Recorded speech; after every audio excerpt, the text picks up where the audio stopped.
Control your emotions and never beg for attention.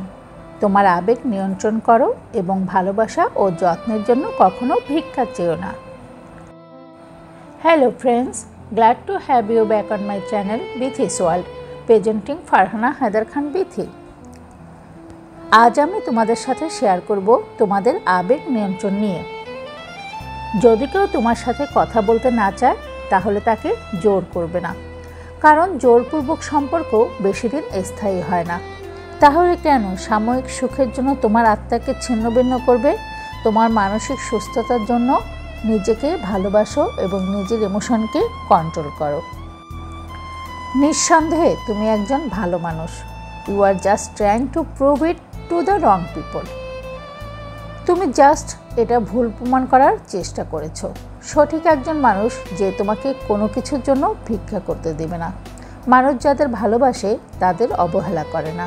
তারাই অবহেলা করে যাদের কাছে তুমি এখন আর উপযোগী নও, বা তারা চায় না তুমি তাদের জীবনের অংশ হও। এটা কখনো ভুলে যেও না। So be strong and value your sanity. তাই শক্তিশালী হও এবং নিজের বিবেককে মূল্য দাও। তাদের নিয়ে আর ভিন্ন ছবি আঁকার চেষ্টা করবে না। সমস্ত রেড ফ্ল্যাগ অনুভব করার পরে তুমি যদি চালিয়েই যাও তবে তুমি নিজেকে আরও বেশি আঘাত করবে। কাউকে সহজে এবং অন্ধভাবে বিশ্বাস করবে না, কারণ তোমার চেনা প্রতিটি মানুষের ভিতরে এমন একজন আছে যাকে তুমি জানো না।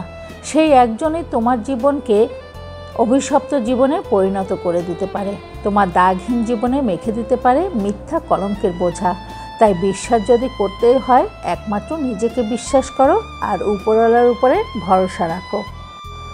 এক্ষেত্রে তুমি সুন্দর একটা কোটকে সবসময় ফলো করতে পারো যা তোমার জীবনকে অযাচিত ঝামেলা থেকে দূরে রাখবে। আর সেটা হলো, silence is the best answer of all the stupid questions and smile is the best reaction in all critical situations. অর্থাৎ নীরবতা হলো সমস্ত বোকা প্রশ্নের সেরা উত্তর, আর হাসি হলো সব সংকটময় পরিস্থিতিতে সেরা প্রতিক্রিয়া।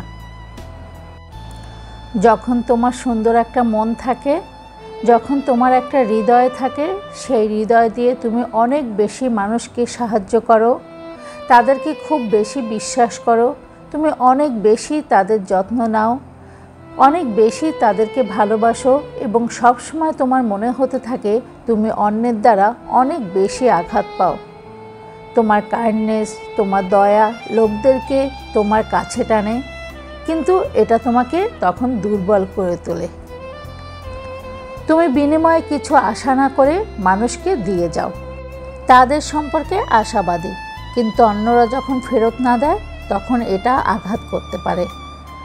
তোমার শক্তি অন্যদের যত্ন করতে সক্ষম হয়। তুমি তোমার মতোই থাকো, কারণ পৃথিবীর তোমার মতো আরও হৃদয়ের প্রয়োজন, যদিও কখনো কখনো অনেক বেশি আঘাত পেতে হয়।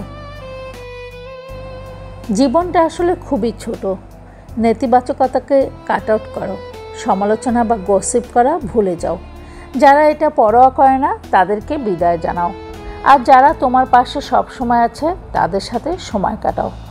ইমোশনকে কন্ট্রোল করে অসহায় মানুষের জন্য তোমার সেরাটা দিয়ে যাও, আর নিজেকে একজন বিবেকবান, মানবিক ও সৎ মানুষ হিসাবে গড়ে তোলো।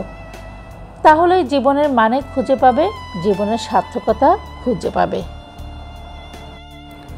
তাই নিজের ইমোশনকে কন্ট্রোল করো এবং নিজেকে অনেক বেশি ভালোবাসো। আজ এ পর্যন্তই, দেখা হচ্ছে নেক্সট টপিক নিয়ে। আমার বলা মোটিভেশনাল স্পিচগুলো যদি তোমাদের এতটুকু ভালো লেগে থাকে তাহলে সাবস্ক্রাইব করে পাশের বেল আইকনটি ক্লিক করে দেবে এবং লাইক কমেন্টস করে আমাকে অনুপ্রেরণা জাগানোর জন্য তোমাদের কাছে অনুরোধ রইল। ভালো থেকো, সুস্থ থেকো, সব সময় এই কামনা করছি। বিথিস ওয়ার্ল্ডে জুড়ে থাকার জন্য অনেক অনেক ধন্যবাদ।